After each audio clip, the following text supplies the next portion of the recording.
Bismillahirrahmanirrahim. Assalamualaikum warahmatullahi wabarakatuh.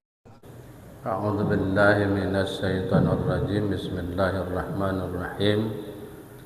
Wa iz ta'adzana rabbukum la in syakartum la azidannakum wa la in kafartum inna 'adzabi lasyadid. Shadaqallahul azim. Jemaah pengajian yang mudah-mudahan senantiasa dirahmati Allah, yang mudah-mudahan kita sehat selalu lahir dan batin. Mari pertama sekali kita tidak lupa menyampaikan puji dan syukur kehadirat Allah, Tuhan kita yang maha besar, yang maha pemurah, maha pengasih lagi maha penyayang. Kembali di ujung-ujung bulan Dzulqa'dah ini kita dapat bertemu, mudah-mudahan pertemuan kita diberkahi dan diridhoi oleh Allah Subhanahu wa taala. Kemudian tak lupa selawat beriring salam keharibaan junjungan kita, panutan kita, orang yang paling sangat kita cintai, Nabi besar Muhammad sallallahu alaihi wasallam. Allahumma salli ala sayyidina Muhammad wa ala ali sayyidina Muhammad beserta keluarga, sahabat dan pengikutnya yang sholihin hingga hari kemudian. Salah satu sifat buruk yang selalu diingatkan oleh ajaran agama kita Islam untuk dihindari, untuk dijauhi adalah sifat iri dan dengki, atau dalam istilah sifat hasad atau sifat hasud. Iri dan dengki ini adalah tidak senang melihat orang sukses, orang berhasil, dan berupaya bagaimana keberhasilan dan kesuksesan orang itu hilang pada diri orang itu atau berpindah kepada dirinya.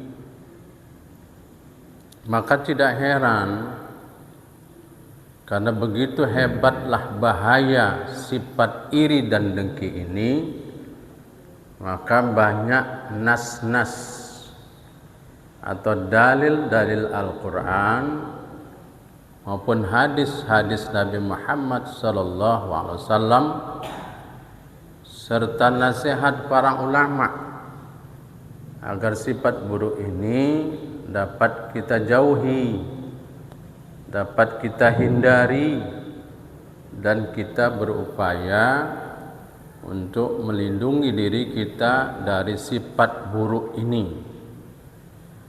Penyakit iri dan dengki ini, kalau boleh kita ibaratkan, dia seperti penyakit kanker ya.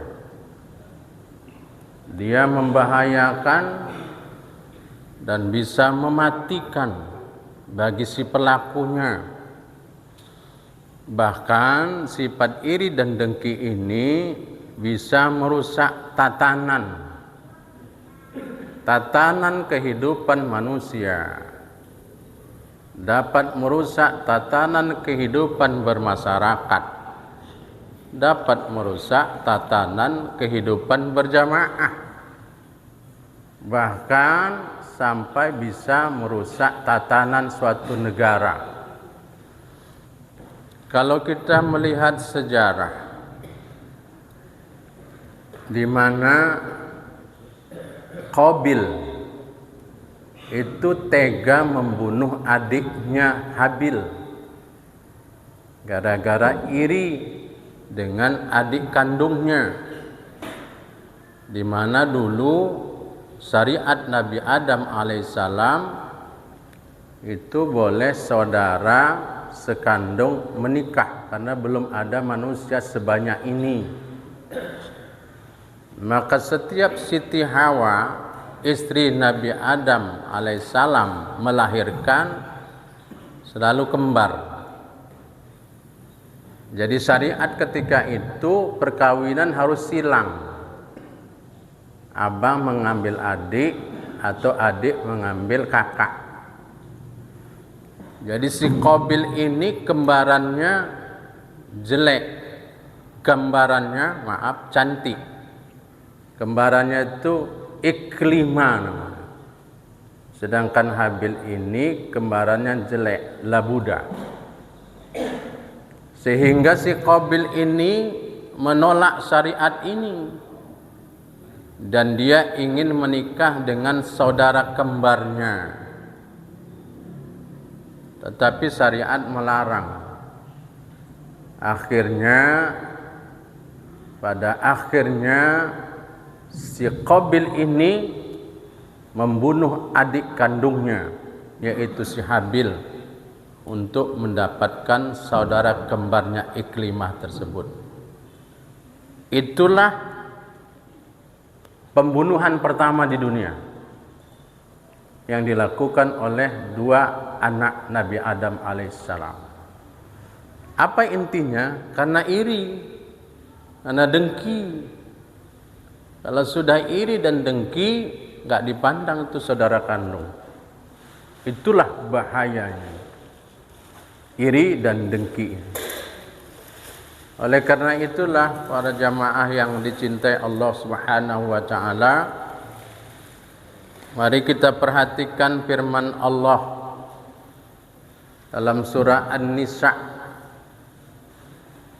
ayat 32. A'udzu billahi minasy syaithanir rajim. Bismillahirrahmanirrahim. Wala tatamannau ma faddalallahu bihi ba'dakum ala ba'din.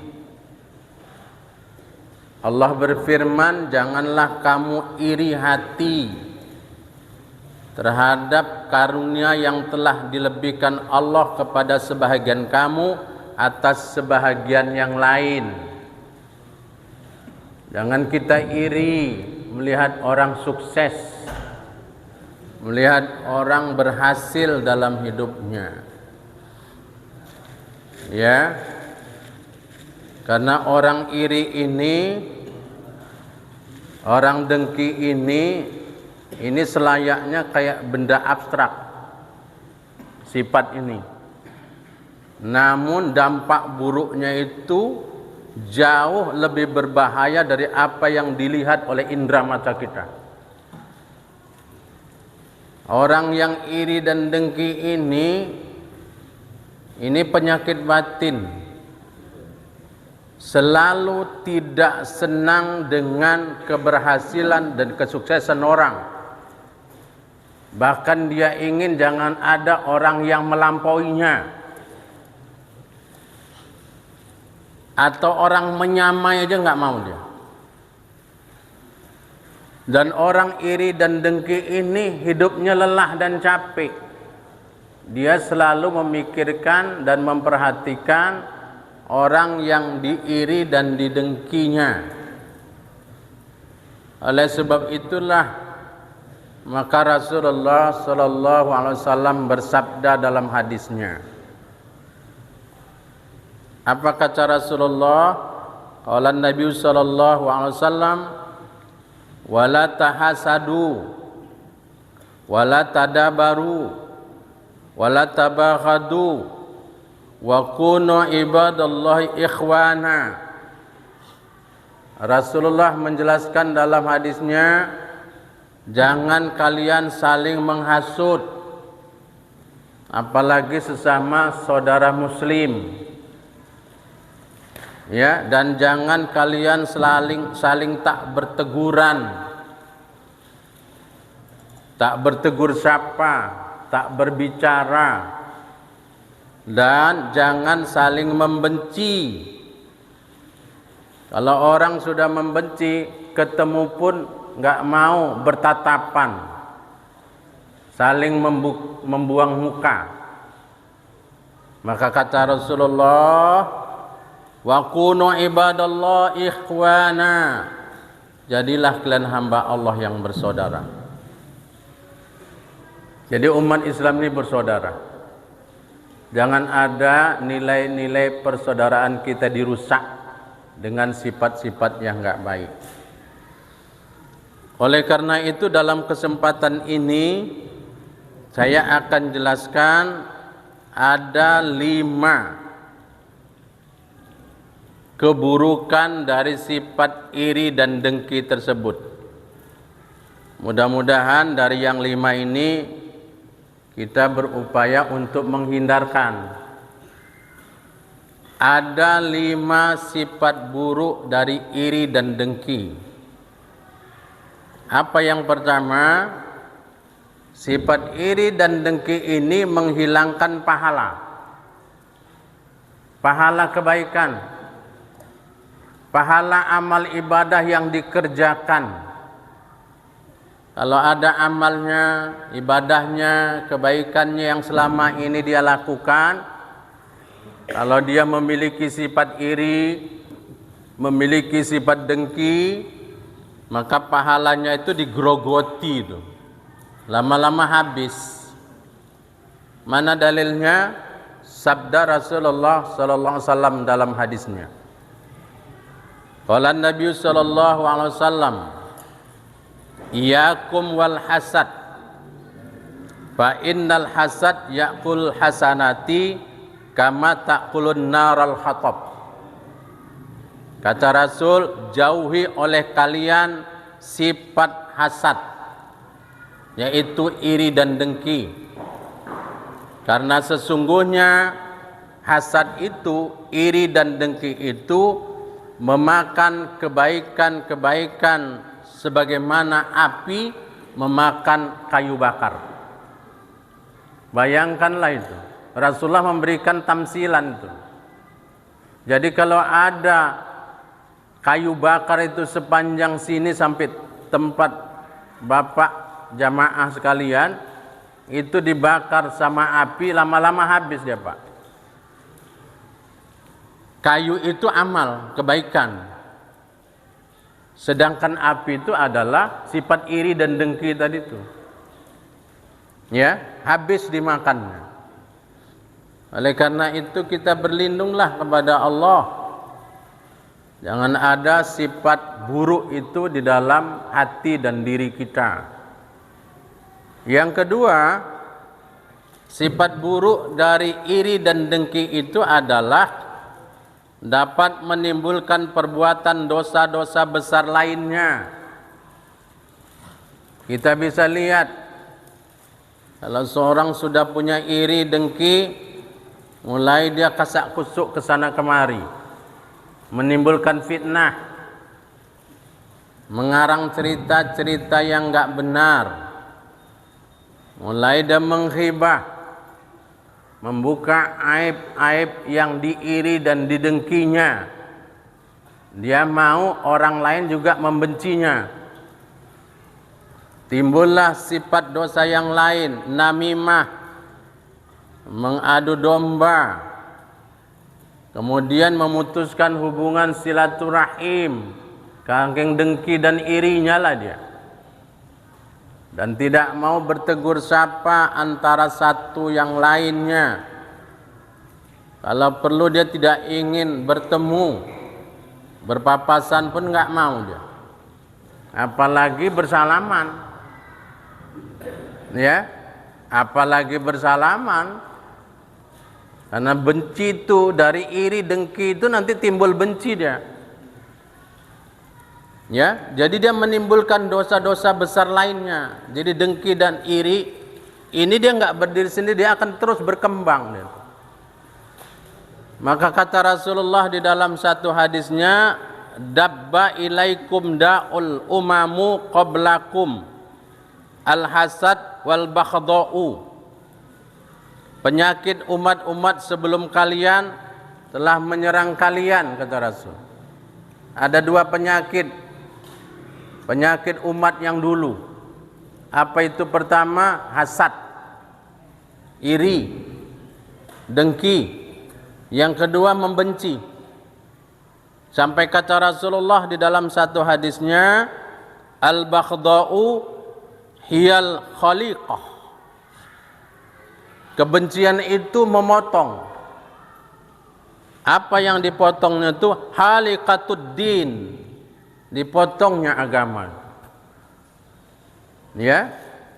Orang kalau sudah benci, apapun kebaikan yang dilakukan yang dibencinya itu tetap tak suka.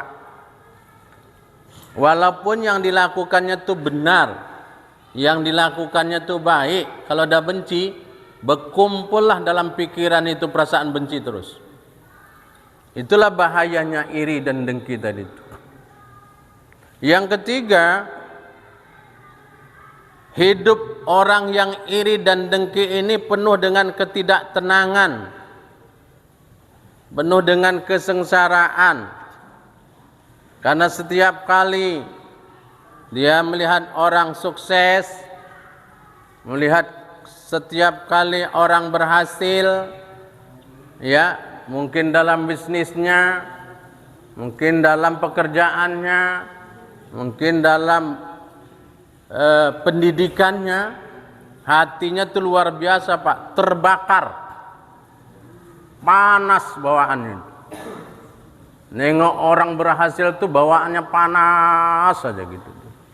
Enggak tenang hatinya, enggak tenang jiwanya. Dan orang yang iri dan dengki itu selalu memikirkan orang yang diiri, orang yang didengki, dan berusaha dengan segala kekuatan tenaganya bagaimana bisa menghilangkan keberhasilan orang itu. Apa saja dalam kehidupan kita.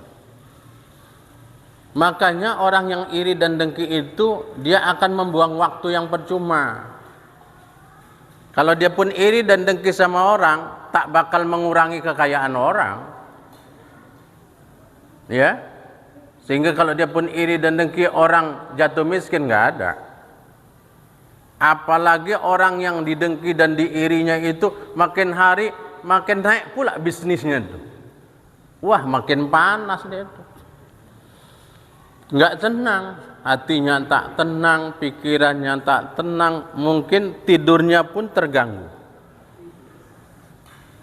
Yang keempat, sifat buruk dari iri dan dengki ini sifat buruknya ini.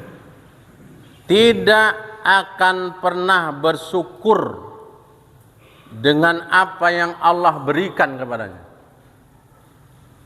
Padahal kalau kita renung-renungkan, banyak kelebihan Allah yang Allah berikan kepadanya.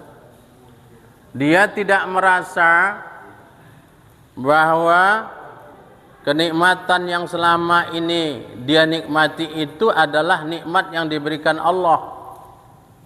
Dia tidak merasa itu, Pak. Dia selalu mengukur-ngukur orang punya. Ya. Padahal kadangkala apa yang dimilikinya itu jauh lebih besar dengan apa yang dimiliki orang. Ya, yang dimiliki dia itu lebih besar dari apa yang dimiliki orang, tapi tak pernah puas dia, tak pernah bersyukur dia. Maka kata Rasulullah dalam hadisnya, kalau kita melihat dunia ini, lihat ke bawah. Ya, jadi kita jadi orang yang bersyukur, lihat ke bawah kita. Mungkin orang ke sana kemari jalan kaki aja, tapi kita udah punya kendaraan, kan kita bersyukur. Lihat yang di bawah kita. Ya, walaupun rumah kita sederhana, tapi kita sudah punya tempat kediaman. Ada orang yang belum punya.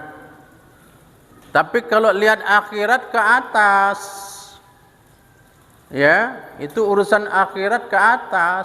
Bagaimana saya bisa beramal ibadah seperti dia itu, yang rutin berjamaah, rutin baca Quran, ya, rutin mendengarkan pengajian, kajian agama, ceramah dan lain sebagainya. Itu yang harus kita ikut, jangan terbalik. Ya, itulah petunjuk Rasulullah sallallahu alaihi wasallam.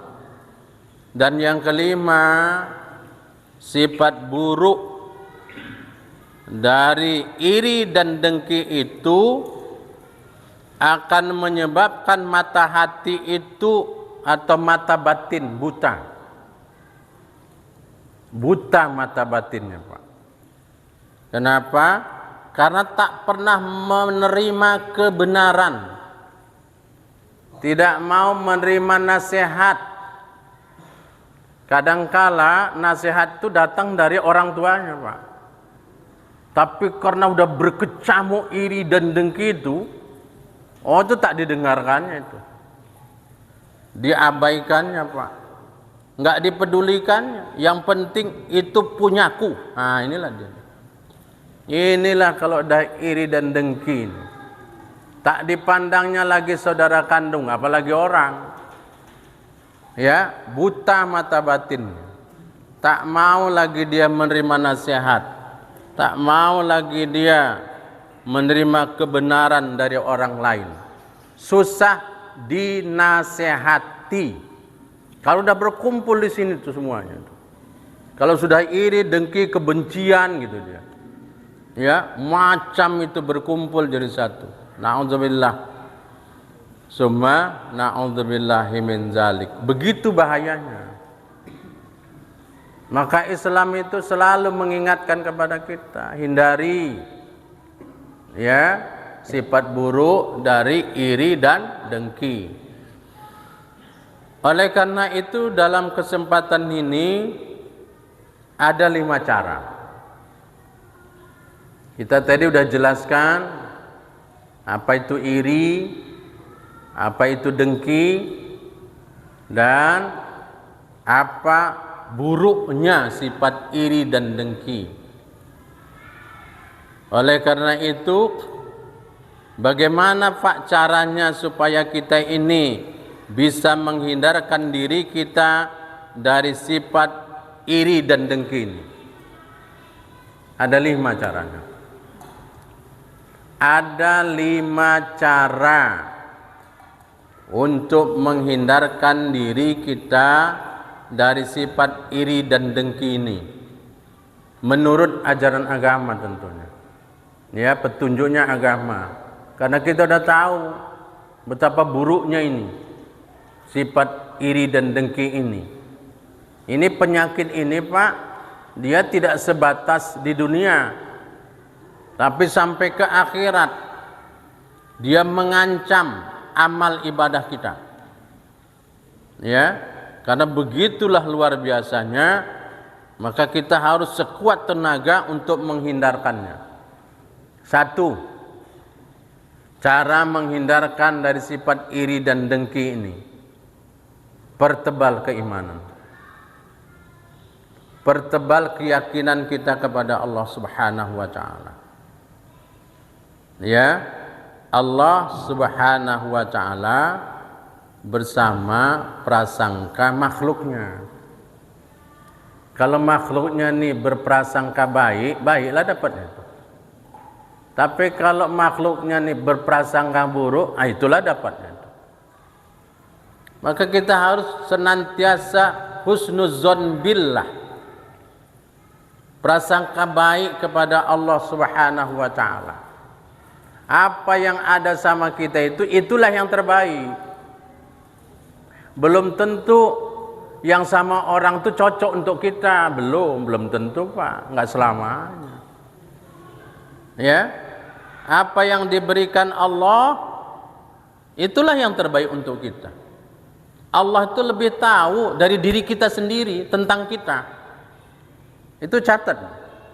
Allah itu lebih tahu tentang diri kita dari diri kita sendiri. Mana yang terbaik untuk kita?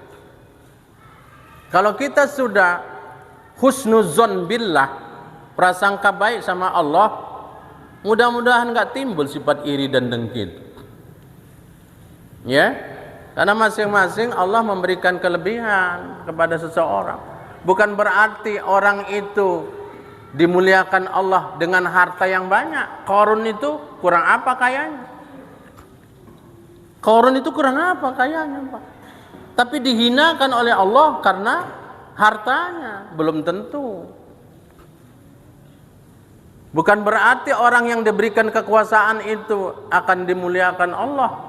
Tidak selamanya. Fir'aun, Allah kasih kekuasaan kepadanya, tapi akhirnya dihinakan oleh Allah Subhanahu wa taala. Jadi kacamata pandangan kita itu jangan salah dalam memandang sesuatu, sehingga iman kita, keyakinan kita itu lurus dan benar gitu. Catat, apa yang diberikan Allah itulah yang terbaik untuk kita.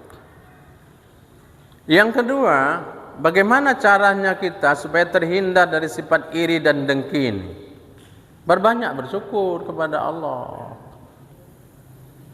Bersyukur dengan apa yang kita miliki, apa yang kita punyai.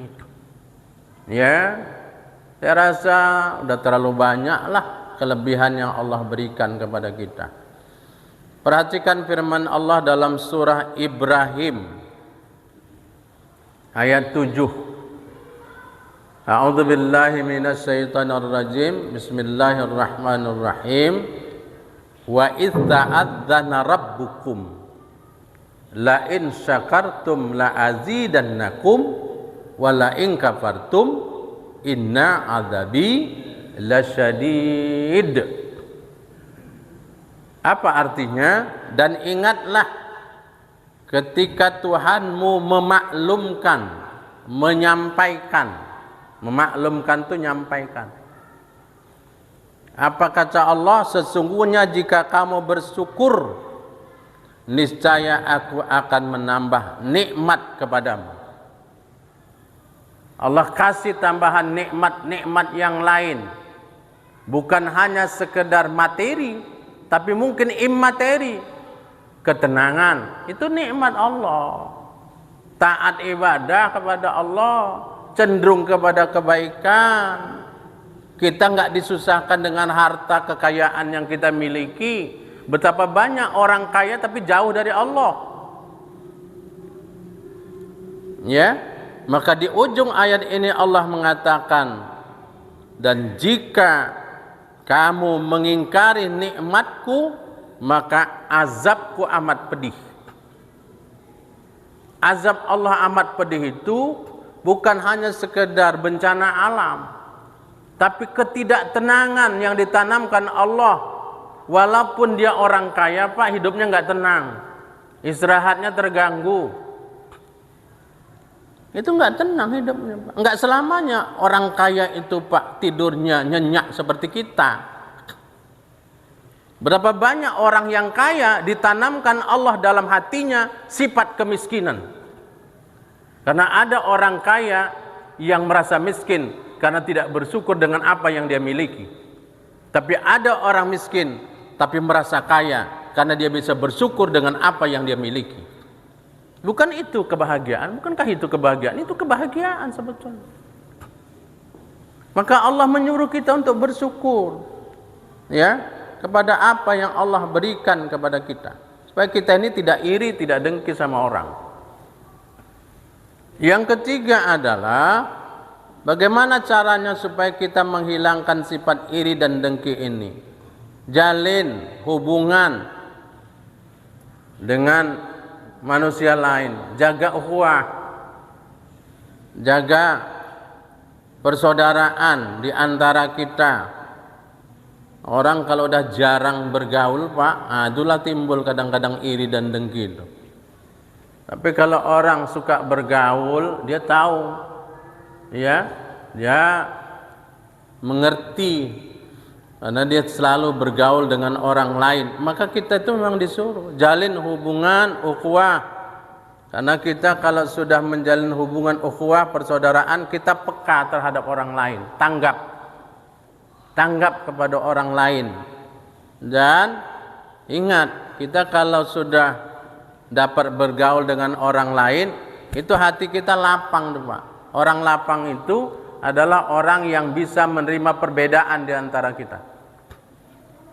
Ya, makanya agama itu mengajarkan ukhuwah Islamiyah, persaudaraan sesama umat Islam. Yang keempat, ini penting ini. Bagaimana, Pak, supaya kami ini bisa terhindar dari sifat iri dan dengki? Senantiasa berprasangka baik kepada orang lain. Jangan suka kita terlalu curiga aja sama orang, sama saudara sendiri. Maka Islam mengajarkan kita untuk berpikiran positif. Dalam hidup ini Pak, kita disuruh berpikiran positif, pikiran yang baik.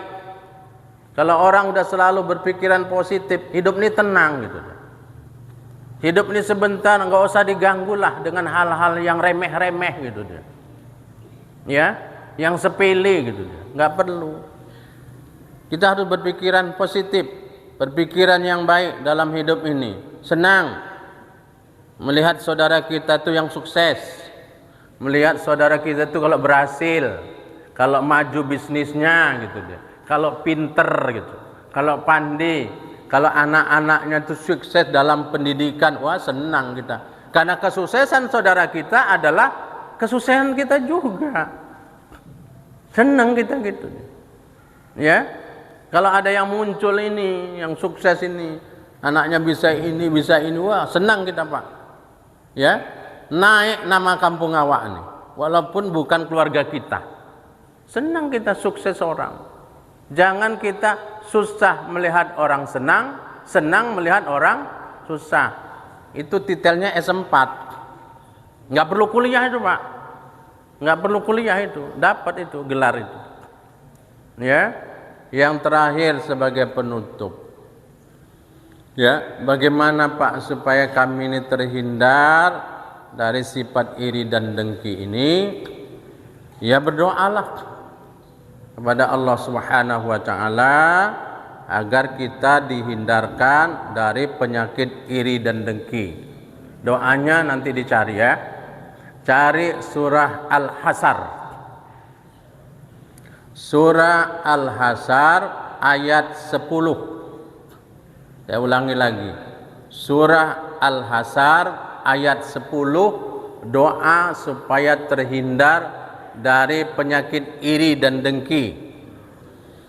A'udzu billahi minasyaitonir rajim. Rabbana faghfir lana wa li ikhwanina alladziina sabaquna bil iman wa la taj'al fi qulubina khillal lil ladzina amanu rabbana innaka raufur rahim. Itu biasa doa yang kita baca itu. Al-Hasr ayat 10. Ya Tuhan kami, ampunilah kami dan saudara-saudara kami ya Allah yang telah beriman lebih dahulu dari kami, dan janganlah Engkau tanamkan kedengkian. Jangan Engkau tanamkan ya Allah kedengkian, keirian dalam hati kami ya Allah terhadap saudara-saudara kami yang beriman ya Allah. Jangan ada dengki di hati kami ya Allah. Jangan ada iri di hati kami ini ya Allah. Ya Tuhan kami, sesungguhnya Engkau Maha Penyantun lagi Maha Penyayang. Kita minta sama Allah. Mohon kita sama Allah. Ya, surah Al-Hasr ayat 10. Mudah-mudahan doa kita dikabulkan Allah, sehingga kita terjauh dari sifat iri dan dengki. Karena sifat iri dan dengki ini sangat berbahaya, bisa merusak semua kehidupan kita, bisa merusak kehidupan masyarakat, merusak jamaah, merusak barisan, merusak saf. Ya, supaya kita menghindarkanlah dari sifat iri dan dengki, dan biasakan hati kita ini senang melihat orang sukses, melihat orang berhasil, melihat saudara kita maju. Mudah-mudahan dengan kaji kita malam ini bermanfaat bagi kita, dan mudah-mudahan hati kita dibersihkan dari hal-hal penyakit-penyakit yang buruk yang mungkin saja dapat menghinggapi siapapun di antara kita. Terima kasih. Mohon maaf, sampai bertemu kembali di lain waktu dan kesempatan. Ila liqa' ma salamah.